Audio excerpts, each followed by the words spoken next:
메시지 성경 마가복음 10장을 함께 살펴보겠습니다. 마가복음 10장은 예수님의 가르침과 사건들이 담겨 있는 중요한 장입니다. 이 장에서는 예수님께서 이혼에 대한 질문에 대답하시고 작은 아이들을 축복하시는 내용이 나옵니다. 또한 부자 청년이 영생을 얻기 위해 어떻게 해야 하는지를 물어보는 장면이 등장합니다. 예수님은 하늘나라에 들어가기가 얼마나 어려운지를 말씀하시면서 부자들이 하나님 나라에 들어가는 것은 낙타가 바늘길을 통과하는 것보다 어렵다고 비유하셨습니다. 이어 제자들에게 자신이 받게 될 고난과 죽음을 예고하며 예루살렘으로 올라가게 될 것을 말씀하십니다.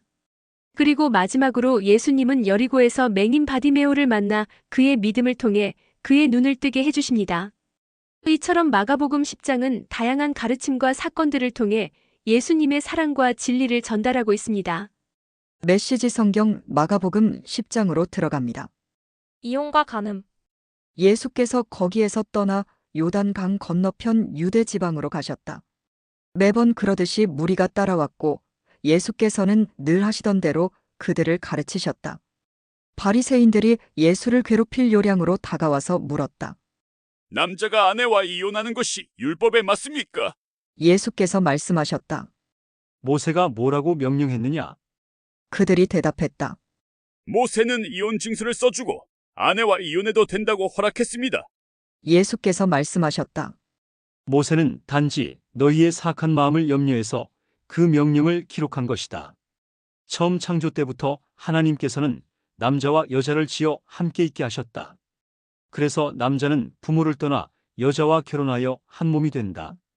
더 이상 둘이 아니라 새롭게 연합하여 한 몸을 이루는 것이다. 남자와 여자의 이 유기적인 연합은 하나님께서 창조하신 것이다. 그러니 누구도 그들을 갈라놓아서 그분의 작품을 모독해서는 안 된다. 집에 돌아와서 제자들이 다시 그 이야기를 꺼냈다. 예수께서 그들에게 단도직입적으로 말씀하셨다. 다른 여자와 결혼하려고 자기 아내와 이혼하는 남자는 아내에게 간음하는 것이다. 또한 다른 남자와 결혼하려고 자기 남편과 이혼하는 여자도 남편에게 간음하는 것이다. 사람들이 예수께서 만져주시기를 바라며 그분께 아이들을 데려왔다. 하지만 제자들이 그들을 쫓아냈다. 예수께서 노하시며 제자들에게 말씀하셨다. 이 아이들을 쫓아내지 마라. 절대로 아이들과 나 사이에 끼어서 방해하지 마라. 천국의 삶에는 이 아이들이 중심에 있다. 명심하여라. 너희가 하나님 나라를 아이처럼 단순하게 받아들이지 않으면 절대로 그 나라에 들어갈 수 없다.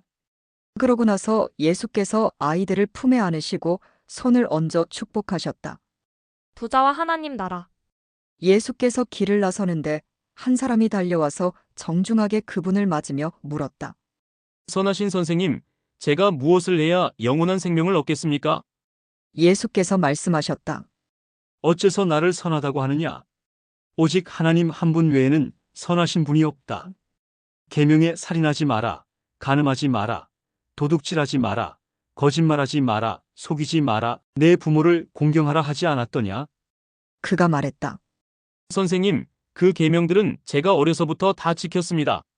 예수께서 그의 눈을 주목하여 보시더니 그를 사랑스럽게 여기셨다. 예수께서 말씀하셨다. 하나 남은 것이 있다. 가서 내가 가진 것을 다 팔아서 가난한 사람들에게 주어라. 그러면 내 모든 부가 하늘에 쌓아두는 부자가 될 것이다. 그런 다음 와서 나를 따라라. 그 사람의 얼굴이 어두워졌다. 그가 전혀 예상치 못했던 말이어서 그는 무거운 마음으로 예수를 떠나갔다. 그는 많은 것을 움켜쥐고 있었고 그것을 놓을 마음이 없었다. 예수께서 제자들을 보며 말씀하셨다. 많이 가진 사람이 하나님 나라에 들어가는 것이 얼마나 어려운지 아느냐? 제자들은 들으면서도 그 말이 믿어지지 않았다. 예수께서 계속해서 말씀하셨다. 얼마나 어려운지 너희는 상상도 못할 것이다. 내가 말하는데 부자가 하나님 나라에 들어가는 것보다 낙타가 바늘귀로 지나가는 것이 더 쉽다? 그 말에 제자들이 크게 당황했다. 그러면 어느 누가 가망이 있겠습니까? 그들이 물었다. 예수께서 잘라 말씀하셨다. 너희 힘으로 해낼 수 있다고 생각하면 전혀 가망이 없다. 그러나 하나님께 맡기면 얼마든지 가능한 일이다. 베드로가 다른 시각에서 이야기를 꺼냈다. 우리는 모든 것을 버리고 주님을 따랐습니다. 예수께서 말씀하셨다. 내 말을 명심하여라.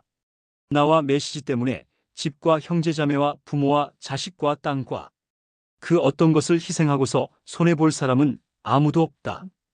그들은 그 모두를 받되 여러 배로 돌려받을 것이다. 다만 어려움도 함께 받을 것이다. 영원한 생명도 덤으로 받을 것이다. 다시 한번 말한다. 이것은 위대한 반전이다. 먼저였으나 나중되고 나중이었으나 먼저 될 사람이 많을 것이다. 다시 그들은 예루살렘으로 향했다. 예수께서 앞장서셨고 제자들은 적잖이 당황스럽고 두려운 마음으로 그분을 따르고 있었다. 예수께서 12제자를 데려다가 이후에 있을 일을 되풀이해서 말씀하셨다. 내 말을 잘 들어라. 우리는 지금 예루살렘으로 올라가는 길이다. 그곳에 가면 인자는 종교 지도자와 학자들에게 넘겨질 것이다. 그들은 인자에게 사형을 선고할 것이다. 그리고 인자를 로마 사람들에게 넘겨주어 조롱하고 침뱉고 고문하고 죽일 것이다. 그러나 사흘 후에 인자는 다시 살아날 것이다. 인자는 섬기러 왔다. 세베대의 두 아들인 야고보와 요한이 예수께 다가왔다. 선생님, 우리에게 꼭 해주셨으면 하는 일이 있습니다. 무엇이냐? 내가 할 만한 일인지 보자. 그들이 말했다. 주님께서 영광을 받으실 때 우리에게도 최고 영광의 자리를 주셔서 하나는 주님 오른편에, 하나는 주님 왼편에 있게 해주십시오. 예수께서 말씀하셨다. 너희는 너희가 무엇을 구하는지 모른다. 너희는 내가 나시는 잔을 마시고 내가 받을 세례를 받을 수 있겠느냐? 그들이 말했다. 물론입니다. 왜 못하겠습니까? 예수께서 말씀하셨다. 생각해보니 너희는 과연 내가 마시는 잔을 마시고 내가 받을 세례를 받을 것이다. 그러나 영광의 자리를 주는 것은 내 소관이 아니다. 그것과 관련해서는 다른 조치가 있을 것이다. 다른 10제자가 이 대화를 듣고 야고보와 요한에게 분통을 터뜨렸다. 예수께서 그들을 불러놓고 바로잡아 주셨다. 하나님을 모르는 통치자들이 얼마나 위세를 부리는지, 사람들이 작은 권력이라도 얻으면 거기에 얼마나 빨리 취하는지 너희는 보았다. 너희는 그래서는 안 된다. 누구든지 크고자 하면 섬기는 사람이 되어야 한다. 너희 가운데 누구든지 첫째가 되고자 하면 먼저 종이 되어야 한다. 인자가 한 일이 바로 그것이다. 인자는 섬김을 받으러 온 것이 아니라 섬기러 왔다. 포로로 사로잡힌 많은 사람들을 살리기 위해 자기 목숨을 내어주려고 왔다. 그들은 여리고에서 얼마 동안 머물렀다. 제자들과 사람들의 행렬이 뒤따르고 예수께서 그곳을 떠나시려는데 디메오의 아들인 바디메오라는 눈먼 거지가 길가에 앉아 있었다. 그는 나사렛 예수가 지나간다는 말을 듣고는 소리치기 시작했다. 다윗의 자손이신 예수여, 불쌍히 여겨주십시오. 저를 불쌍히 여겨주십시오. 많은 사람들이 그를 조용히 시키려고 했으나 그는 더 크게 소리쳤다. 다윗의 자손이여, 불쌍히 여겨주십시오.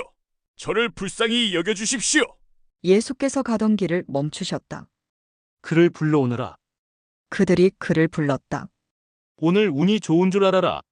일어나거라. 예수께서 너를 부르신다. 그는 겉옷을 버려두고 즉시 일어나서 예수께 갔다. 가거라. 예수께서 말씀하셨다. 내 믿음이 너를 구원했고 낫게 했다. 바로 그 순간에 그는 시력을 되찾았고 그 길로 예수를 따랐다.